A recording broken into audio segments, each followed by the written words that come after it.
Hello नमस्कार साथियों, स्वागत है आप सभी का आपके अपने परिवार ड्रीम एग्जाम स्टडी प्लेटफॉर्म पर। साथियों, आज हम इस वीडियो में देखने वाले हैं सी टेट जुलाई 2023 की दृष्टि से साथियों, जिसका एग्जाम 20 अगस्त को होने वाला है। हिंदी पेडागोजी यानी साथियों हिंदी शिक्षा शास्त्र का मॉक टेस्ट नंबर 10। साथियों, इस वीडियो में हम क्वेश्चन नंबर 271 से क्वेश्चन नंबर 300 तक देखने वाले हैं। साथियों, इस वीडियो के क्वेश्चन आपकी परीक्षा की दृष्टि से बेहद ही महत्वपूर्ण होने वाले हैं। साथियों, वीडियो को शुरू करने से पहले आपसे एक निवेदन है कि यदि आप चैनल पर नए हैं तो चैनल के लिए सब्सक्राइब और साथ ही बनी बेल आइकन जरूर दबा लीजिए, ताकि जब भी हम अगला वीडियो अपलोड करें आप तक नोटिफिकेशन सबसे पहले पहुंच जाए। चलिए साथियों, वीडियो को शुरू करते हैं।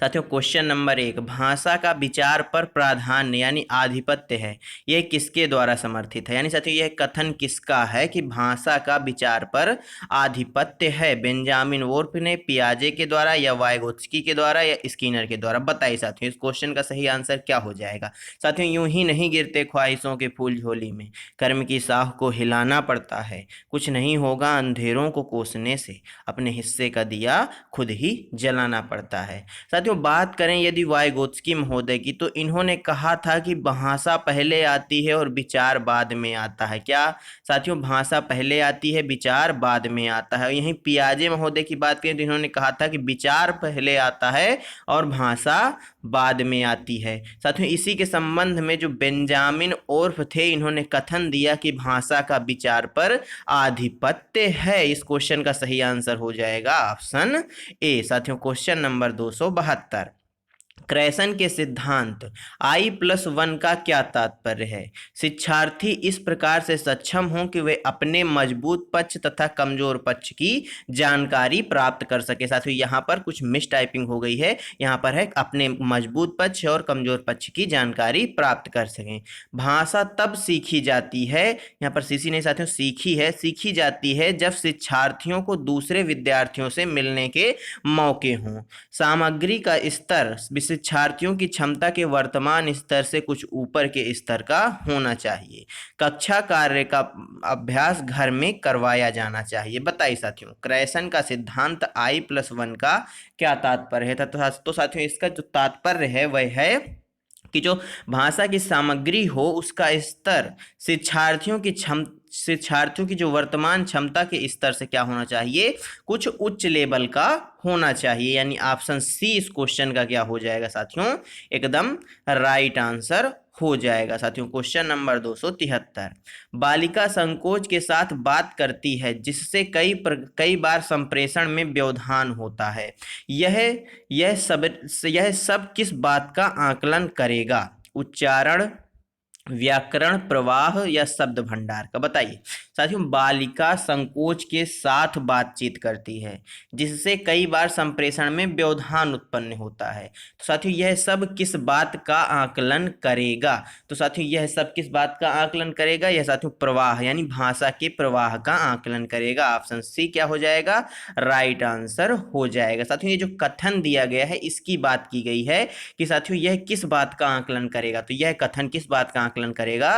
भाषा के प्रवाह का आकलन करेगा। ऑप्शन सी क्या हो जाएगा? राइट आंसर हो जाएगा। क्वेश्चन नंबर 274, कक्षा 1 की अध्यापिका ने कक्षा में मौजूद वस्तुओं पर लेबल बनाए हुए हैं। उसने उसने दीवारों पर शिक्षार्थियों के स्तर की भाषा में कहानियां और कविताओं के पोस्टर लगाए हैं। इस तरह से अध्यापिका क्या करना चाहती है? साथियों, कक्षा 1 की अध्यापिका ने कक्षा में मौजूद जो वस्तुएं हैं उन पर लेबल लगाए हुए हैं या लेबल बनाए हुए हैं। और साथियों, उसने क्या किया हुआ है कि दीवारों पर शिक्षार्थियों के भाषा स्तर, जो शिक्षार्थियों का भाषा स्तर है उनकी भाषा में कहानियों और साथियों कविताओं के पोस्टर लगाए हैं। इस तरह से अध्यापिका क्या करना चाहती है? बच्चों को अंग्रेजी सीखने में मदद करना चाहती है, मुद्रित लिखित समृद्ध परिवेश रखना चाहती है, अपनी कक्षा को सजाना चाहती है, अपनी रचनात्मकता का प्रदर्शन करना चाहती है। बताइए साथियों, अध्यापिका क्या करना चाहती है? तो साथियों, किसी चीज को जैसे कहानियां हैं, कविताएं हैं, उनको पोस्टर में लिखना अर्थात साथियों मुद्रित करना। तो साथियों, जो अध्यापिका है वह मुद्रित लिखित समृद्ध परिवेश रखना चाहती हैं। ऑप्शन बी क्या हो जाएगा इस क्वेश्चन का? राइट आंसर हो जाएगा। क्वेश्चन नंबर 275, कक्षा 3 की अध्यापिका अपने विद्यार्थियों के वाचन कौशल का आकलन करना चाहती हैं। कौन सी गतिविधि उपयुक्त नहीं है? बच्चों को पढ़ी गई सामग्री से शब्दों के अर्थ बताने के लिए कहना, अपने प्रिय लोकप्रिय भोज्य पदार्थ का नाम बताने के लिए कहना, बच्चों को अपने आप का 4-5 वाक्यों में परिचय देने के लिए कहना, दिखाए गए चित्र का 3 वाक्यों में वर्णन करने के लिए कहना। बताइए साथियों, कक्षा 3 की अध्यापिका अपने विद्यार्थियों के वाचन कौशल का आकलन करना चाहती हैं। कौन सी गतिविधि उपयुक्त नहीं होगी साथियों? तो साथियों कौन सी नहीं होगी? बच्चों को पढ़ी हुई सामग्री से शब्दों के अर्थ बताने के लिए कहना, यह क्या है साथियों? उपयुक्त नहीं होगी। ऑप्शन ए क्या हो जाएगा? राइट आंसर हो जाएगा। क्वेश्चन नंबर 276, भाषा कौशलों के संबंध में कौन सा कथन सही है? श्रवण और पठन उत्पादक कौशल हैं, श्रवण वाचन ग्राह्य कौशल है, श्रवण उत्पादक कौशल है, पर साथियों पठन ग्राह्य कौशल है, श्रवण ग्राह्य कौशल है, जबकि वाचन उत्पादक कौशल है। बताइए इसका सबसे सही आंसर कौन सा हो जाएगा? तो साथियों जब हम किसी चीज को सुनते हैं तो यानी साथियों उसको ग्रहण करते हैं, तो जहां पर साथियों श्रवण ग्राह्य कौशल होगा वह ऑप्शन क्या हो जाएगा? सही हो जाएगा। साथियों ऑप्शन डी में लिखा हुआ है श्रवण ग्राह्य कौशल है। और साथियों वाचन जो है यह उत्पादक कौशल है। हम किसी चीज को साथियों बोल रहे हैं, दूसरों तक पहुंचा रहे हैं, अर्थात साथियों हम उत्पन्न कर रहे हैं, किसी चीज को उत्पादित कर रहे हैं। इसलिए साथियों ऑप्शन डी इस क्वेश्चन का राइट आंसर हो जाएगा। साथियों क्वेश्चन नंबर 277, भाषा की कक्षा में अध्यापिका बच्चों को एक गतिविधि करवाती है जिसमें विद्यार्थी पाठ्य सामग्री की ओर दौड़ कर जाते हैं, फिर अपने सहपाठी को वापस आकर पाठ्य वस्तु की सामग्री बताते हैं। इस गतिविधि को क्या कहा जाएगा? रनिंग टेक्स्ट, रनिंग श्रुतलेख, डम्ज सिराज, या साथियों जिगसा डिक्टेंशन। बताइए साथियों, इंपॉर्टेंट क्वेश्चन है और साथियों कठिन लेवल का क्वेश्चन है। भाषा की कक्षा में अध्यापिका बच्चों को एक गतिविधि करवाती है जिसमें विद्यार्थी पाठ्य सामग्री की ओर दौड़ कर जाते हैं और फिर वापस आते हैं और अपने सहपाठी को आकर पाठ्य वस्तु की सामग्री बताते हैं। तो साथियों इस गतिविधि को क्या कहा जाएगा? तो साथियों यह जो गतिविधि है यह क्या कहलाएगी? बताइए। तो साथियों यह गतिविधि रनिंग श्रुतलेख कहलाएगी। यानी साथियों जो छात्र है वह दौड़ कर जाएगा, पाठ्य वस्तु को देखेगा, फिर आकर अपने सहपाठी को बताएगा, वह सहपाठी उसका सुनेगा और सुनकर लिखेगा। तो साथियों यह क्या कहलाएगा? रनिंग श्रुतलेख कहलाएगा। ऑप्शन बी राइट आंसर हो जाएगा। क्वेश्चन नंबर 278, एक ऐसा गत्यात्मक वैकल्य जो ध्वनि पैदा करने के लिए जीभ और होंठ के समन्वय को प्रभावित करता है कहलाएगा? डिस्प्रैक्सिया, डिस्फ्रेंजिया, डिस्थ्रिया, या साथियों डिस्कैलकुलिया। बताइए। एक ऐसा गत्यात्मक वैकल्य जो ध्वनि पैदा करने के लिए जीभ और होंठ के समन्वय को प्रभावित करता है वह साथियों क्या कहलाएगा? तो साथियों वह डिस्थ्रिया कहलाएगा। क्या साथियों? डिस्थ्रिया कहलाएगा। ऑप्शन सी क्या हो जाएगा? राइट आंसर हो जाएगा। क्वेश्चन नंबर 279, निपुण the nation initiative for achieving foundation skill का मुख्य केंद्र किस पर है? साथियों निपुण भारत, यह पहल भारत सरकार द्वारा चलाई गई है। इसका साथियों फुल फॉर्म है the nation initiation for achieving foundation skill. इसका साथियों मुख्य केंद्र किस पर है? पठन, वाचन, लेखन, श्रवण और संख्या बोध पर, पठन और लेखन पर, पठन लेखन और अंकगणित पर, समझ के साथ पठन और संख्या बोध पर। बताइए। तो साथियों जो इसका मुख्य केंद्र बिंदु है वह है साथियों, वह क्या है? पठन के साथ, माफ करिएगा समझ के साथ पठन और संख्या बोध पर। ऑप्शन डी इस क्वेश्चन का क्या हो जाएगा?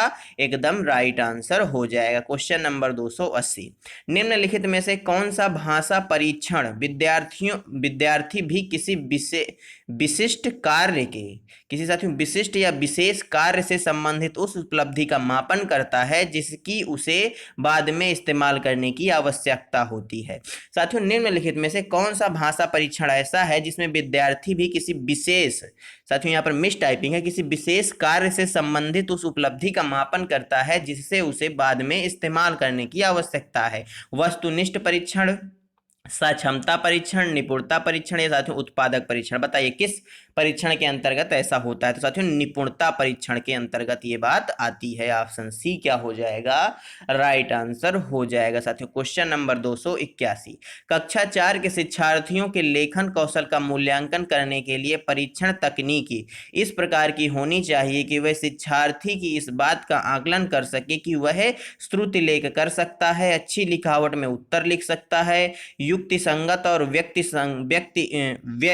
युक्ति संगत और व्यवस्थित रूप से विचार अभिव्यक्ति कर सकता है, प्रश्नों को समझकर अपने उत्तर लिख सके। बताइए साथियों, कक्षा 4 के शिक्षार्थियों के लेखन कौशल का मूल्यांकन करने के लिए परीक्षण तकनीकी इस प्रकार की होनी चाहिए कि वह शिक्षार्थी की इस बात का आकलन कर सके कि वह क्या साथियों, वह युक्ति संगत और व्यवस्थित रूप से विचार अभिव्यक्त कर सके। ऑप्शन सी क्या हो जाएगा, राइट आंसर हो जाएगा। क्वेश्चन नंबर 282, लोगों का एक समूह जो भाषा के प्रयोग के संबंध में भाषिक मानकों के एक प्रतिमान को साझा करता है, क्या कहलाएगा? भाषा रजिस्टर, वाक समुदाय, बोली समुदाय या साथियों वाक रजिस्टर? बताइए, लोगों का एक समूह जो भाषा के प्रयोग के संबंध में भाषिक मानकों के एक प्रतिमान को साझा करता है, वह साथियों क्या कहलाएगा? तो साथियों वह कहलाएगा वाक समुदाय। ऑप्शन बी क्या हो जाएगा, राइट आंसर हो जाएगा। क्वेश्चन नंबर 283,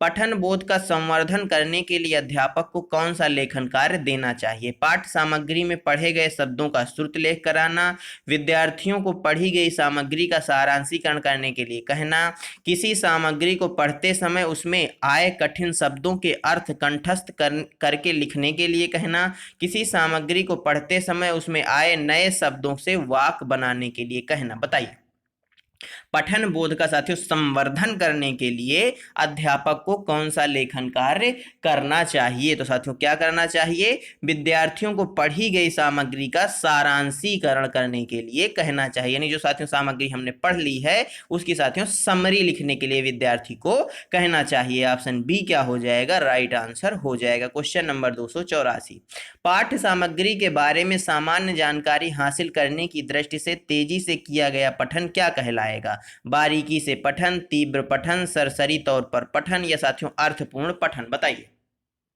पाठ्य सामग्री के बारे में सामान्य जानकारी हासिल करने की दृष्टि से तेजी से किया गया पठन क्या कहलाएगा? तो क्या कहलाएगा साथियों, सरसरी तौर पर पढ़ना। यानी साथियों किसी सामग्री को साथियों जानकारी हासिल करने के लिए हम साथियों तेजी से एक दृष्टि डाल लेते हैं उसमें, या साथियों उसको तेजी से पढ़ जाते हैं तो उसको सरसरी तौर पर पढ़ना कहते हैं। ऑप्शन सी राइट आंसर हो जाएगा। क्वेश्चन नंबर 285, प्रक्रिया लेखन के दौरान कौन सी एक अच्छी लेखन पूर्व की युक्ति है?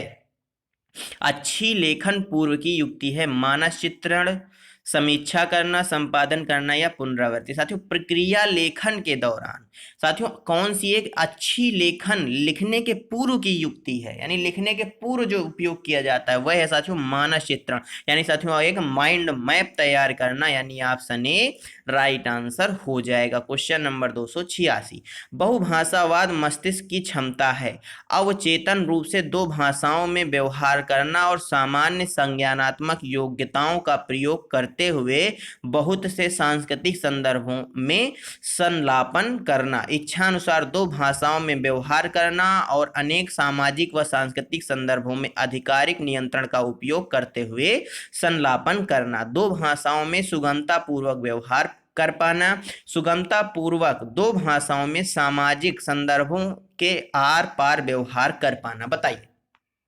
बहुभाषावाद मस्तिष्क की क्षमता है डॉट डॉट। तो साथियों इसके संबंध में कौन सा ऑप्शन है जो सही है? तो वह है साथियों इच्छा अनुसार दो भाषाओं में व्यवहार करना और अनेक सामाजिक व सांस्कृतिक संदर्भों में आधिकारिक नियंत्रण का उपयोग करते हुए संलापन करना बहुभाषावाद मस्तिष्क की जो क्षमता कहलाएगा। यानी ऑप्शन बी इस क्वेश्चन का क्या हो जाएगा, राइट आंसर हो जाएगा। साथियों क्वेश्चन नंबर 287, भाषा शिक्षा शास्त्री सुझाव देते हैं कि शिक्षार्थी तब अच्छी तरह से सीखते हैं जब तक वे स्वयं न करने लग जाएं, तब तक अध्यापक उन्हें सहारा देते हैं। शब्द भंडार सिखाने के लिए कौन सी युक्ति सही नहीं है? साथियों भाषा जो शिक्षा शास्त्री हैं वो सुझाव देते हैं कि शिक्षार्थी तब अच्छी तरीके से सीखते हैं जब तक वे स्वयं न करने लग जाएं, तब तक अध्यापक उन्हें सहारा देते हैं। शब्द भंडार सिखाने के लिए कौन सी युक्ति सही नहीं है? जल्दी जल्दी गतिविधि को बदलना, कक्षा में अधिगम और खेल को अलग अलग स्थान देना, विद्यार्थियों के लिए उपयुक्त गतिविधि जैसे गीत, पहेली, खेल आदि का उपयोग करना, शब्दों के अपने इस्तेमाल और उच्चारण पर ध्यान देना। बताइए इस क्वेश्चन का सही आंसर क्या हो जाएगा? तो साथियों इस क्वेश्चन का जो सही आंसर हो जाएगा, जो साथियों युक्ति सही नहीं है, वह है कक्षा में अधिगम और खेल को अलग अलग स्थान देना। यह युक्ति सही नहीं, बल्कि साथियों अधिगम और खेल को एक साथ स्थान देना चाहिए। ऑप्शन बी क्या हो जाएगा, राइट आंसर हो जाएगा। साथियों क्वेश्चन नंबर 288, निम्नलिखित में से कौन सा कथन श्रवण अभ्यास के संदर्भ में शिक्षार्थियों के सामने आने वाली चुनौतियों के बारे में नहीं है। जब मैं अंग्रेजी के समाचार सुनता हूं तो वास्तविक ध्वनि पकड़ पाने में मुझे कठिनाई होती है। मैं प्रश्नों का शीघ्रता से उत्तर देने में कठिनाई महसूस करता हूं।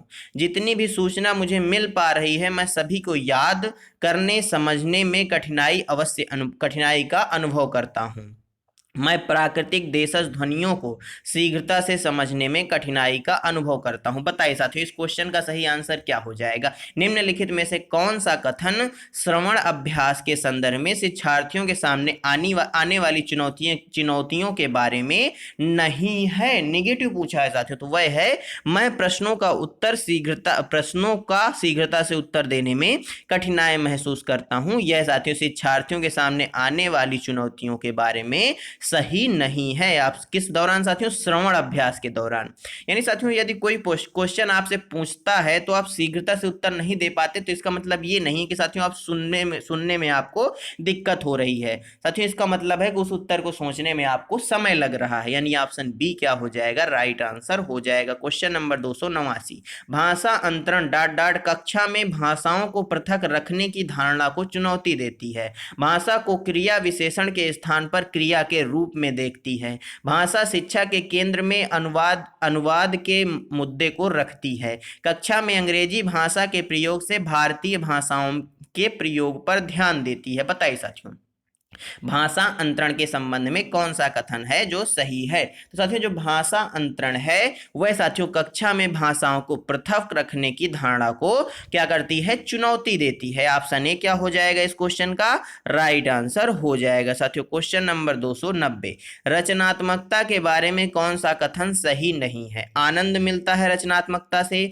कथात्मक कल्पनात्मकता को जागृत करती है, रटने की प्रवृत्ति पर बल देती है, परिचित तथ्यों को नए रूप में समझने का मौका देती है। साथियों रचनात्मकता हो या सृजनात्मकता हो, उसमें साथियों कल्पना उसकी जो जिज्ञासा मतलब कथात्मक जो कल्पनात्मकता है वह जागृत करती है, सृजनात्मकता हो या रचनात्मकता। और साथियों उसमें नवीनता होती है, यानी नए रूपों को समझने के मौके उपलब्ध कराती है। परंतु साथियों वह रटने की प्रवृत्ति पर बल नहीं देती। यानी ऑप्शन सी इस क्वेश्चन का क्या हो जाएगा, राइट आंसर हो जाएगा। यह रचनात्मकता के संबंध में सही कथन नहीं है। साथियों क्वेश्चन नंबर 291, निम्नलिखित में से कौन सा श्रवण के बारे में सही नहीं है। श्रवण वास्तविक स्थितियों में होता है। रिकॉर्डिंग के समय पृष्ठभूमि में आ रहा शोर व्यवधान पैदा करता है। कई बार वक्ता बहुत तेज गति से बोलता है। यह निर्भर करता है कि आप कितनी तेज गति से पढ़ सकते हैं। बताइए साथियों निम्नलिखित में से कौन सा श्रवण के बारे में सही कथन नहीं है। निगेटिव पूछा है, तो साथियों यह निर्भर करता है कि आप कितनी तेज गति से पढ़ सकते हैं। यह साथियों श्रवण के संबंध में नहीं है, बल्कि साथियों पठन के संबंध में है। ऑप्शन डी क्या हो जाएगा, राइट आंसर हो जाएगा। कौन सा कथन श्रवण के बारे में सही नहीं है, वह है ऑप्शन डी। साथियों श्रवण वास्तविक स्थितियों में होता है, बिल्कुल सही बात है।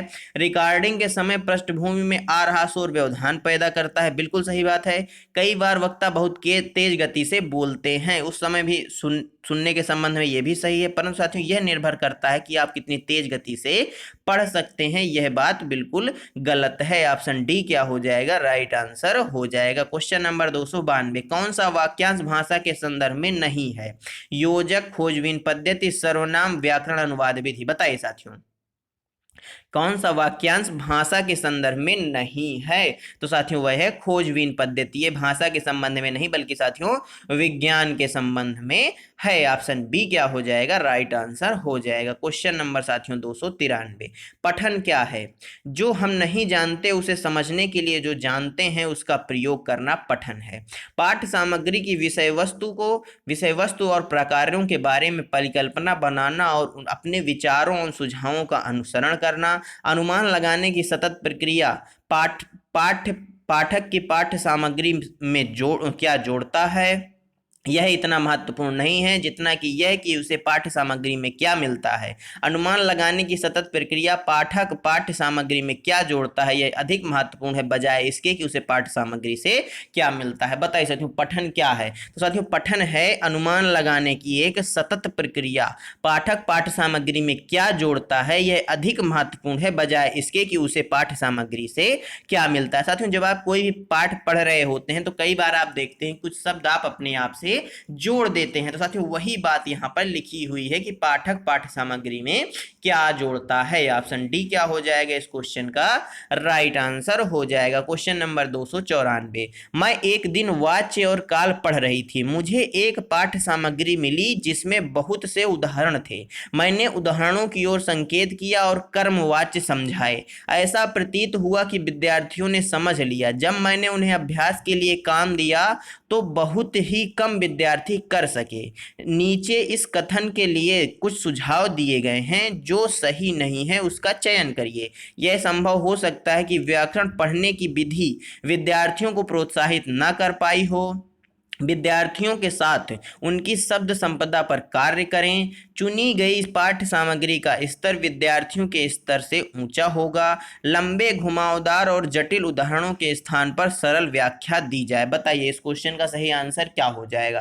तो साथियों, इस क्वेश्चन का जो सही आंसर है ऑप्शन बी हो जाएगा। विद्यार्थियों के साथ उनकी शब्द संपदा पर कार्य करें। यह साथियों सही नहीं है। ऑप्शन बी राइट आंसर हो जाएगा। क्वेश्चन नंबर 295, एक वाक्य में किसी तर्क को वे विरोधाभासी बिंदुओं को पहली और तीसरी पंक्ति अभिव्यक्ति करती है। पहले अनुच्छेद में जिसमें विरोधाभास है के दूसरे वाक्य को देखें। यह प्रश्न वास्तविक पठन की जांच करता है, निष्कर्ष निकालने संबंधी पठन की जांच करता है, सूचना प्रदर्शित करता है, शब्द भंडार की अवधारणा की जांच करता है। बताइए इस क्वेश्चन का सही आंसर क्या हो जाएगा? तो साथियों, इस क्वेश्चन का सही आंसर हो जाएगा ऑप्शन बी। निष्कर्ष निकालने संबंधी पठन की क्या करता है? जांच करता है। साथियों, क्वेश्चन नंबर 296, अवधारणात्मक मानचित्रण विद्यार्थियों की समझ को जानने का तरीका है। किसी विशेष टॉपिक पर विद्यार्थियों से लिखवाने और निष्कर्ष निकालने का तरीका है। किसी विषय विशेष का पठन सामग्री की और इंटरनेट साइट की सूची बनवाना है। किसी वैयक्तिक अध्ययन पर विद्यार्थियों की समझ को जानने का तरीका है। बताइए अवधारणात्मक मानचित्रण क्या है? साथियों, जो अवधारणात्मक मानचित्रण है वह विद्यार्थियों की समझ को जांचने का एक तरीका है। ऑप्शन ए क्या हो जाएगा इस क्वेश्चन का राइट आंसर हो जाएगा। साथियों, क्वेश्चन नंबर 297, कौन सा कथन व्याकरण शिक्षण के संबंध में सही नहीं है? व्याकरण शिक्षण के लिए श्रवण का इस्तेमाल में त्रुटियों के बारे में बातचीत करने के लिए विद्यार्थियों की गलत भाषा का प्रयोग करना, शब्दों के बीच में जुड़ाव बनाने के लिए मानसिक छवियों का सृजन करना, शिक्षण के लिए वाक्यों के स्थान पर अनुच्छेद का प्रयोग करना। बताइए इस क्वेश्चन का सही आंसर क्या हो जाएगा? तो साथियों, इस क्वेश्चन का सही आंसर हो जाएगा शब्दों के बीच जुड़ाव बनाने के लिए मानसिक छवियों का सृजन करना। यह साथियों व्याकरण शिक्षण से संबंधित नहीं है। ऑप्शन सी इस क्वेश्चन का क्या हो जाएगा? राइट आंसर हो जाएगा। बल्कि साथियों क्या है, यह सृजनात्मकता से संबंधित है। साथियों, क्वेश्चन नंबर 298, क्या गलतियां मायने रखती हैं? बहुत से लोग त्रुटिपूर्ण भाषा का प्रयोग करते हैं, तब भी वे समझ बना लेते हैं। गलतियां कहाँ सबसे अधिक मायने रखती हैं? विषम को चुने, यानी साथियों जो सबसे अलग है उसको चुनना है। कार्यस्थल पर अपने उच्च अधिकारियों से बातचीत करते हुए हमें उचित भाषा का प्रयोग करना चाहिए। उच्चारण शिक्षण इस बात का ध्यान देता है कि विद्यार्थियों को बलाघात व तान अनुपात की 3 अनुपात की समझ बन जाए, जिससे कि वे बुद्धिपूर्वक बोलें। 3 नहीं साथियों, बलाघात व साथियों तालमेल यानी जिसे बोला जाता है तालमेल अनुपात की समझ बन जाए। जब हम विद्यार्थियों की सटीकता पर कार्य करते हैं, हम उनके साथ भाषा के सही प्रयोग पर कार्य करते हैं। लेखन में गलतियां मायने नहीं रखती, क्योंकि लेखन ऐसा कौशल है जिसमें अन्य कौशलों की अपेक्षा अधिक गलतियां स्वीकार्य हैं। बताइए साथियों, विषम को चुनना है तो साथियों विषम सबसे ऑप्शन डी ही है, क्योंकि साथियों इसमें लेखन की बात हुई है। बाकी में साथियों किस चीज की बात हुई है बताइए? बाकियों में साथियों बोलने की बात हुई है, बात करने की बात हुई है, लेकिन ऑप्शन डी में लेखन की बात हुई है, इसलिए ऑप्शन डी क्या हो जाएगा, सबसे विषम हो जाएगा। क्वेश्चन नंबर साथियों 299, निम्नलिखित में से कौन सी भाषा शिक्षण की अवधारणा नहीं है? व्याकरण, अनुवाद विधि, तंत्रिका संबंधी चक्र, वैषम्य या अंतर विश्लेषण, या साथियों नियम और प्रकार। बताइए इस क्वेश्चन का सही आंसर क्या हो जाएगा? निम्नलिखित में से कौन सी भाषा शिक्षण की अवधारणा नहीं है? तो साथियों तंत्रिका संबंधी चक्र, ऑप्शन बी राइट आंसर हो जाएगा। क्वेश्चन नंबर 300, भाषा की शिक्षा में भाषा नीति को किस रूप में जाना जाता है?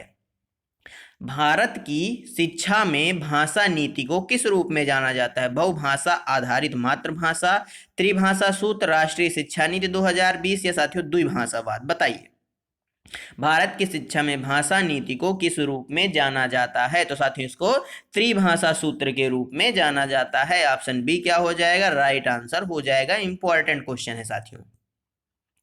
साथियों धन्यवाद आप सभी का हमारे साथ जुड़े रहने के लिए। साथियों आज की क्लास आपको कैसी लगी हमें कमेंट बॉक्स में जरूर बताइएगा। साथियों हिंदी पेडागोजी का साथियों ये अंतिम क्लास थी, इसके बाद साथियों आपको मैराथन मिलने वाली है। साथियों यदि वीडियो अच्छी लगी हो तो वीडियो को लाइक कर दीजिए, अपने दोस्तों के साथ शेयर कर दीजिए। साथियों चैनल पर नए हैं तो चैनल को करिए सब्सक्राइब, और साथ ही बनी बेल आइकन जरूर दबा लीजिए, ताकि जब भी हम अगला वीडियो अपलोड करें आप तक नोटिफिकेशन सबसे पहले पहुंच जाए। चलिए साथियों मिलते हैं आपसे अगले वीडियो में, तब तक के लिए जय हिंद, जय भारत। अपना और अपनों का ख्याल रखिए, सभी का सम्मान करिए। धन्यवाद साथियों।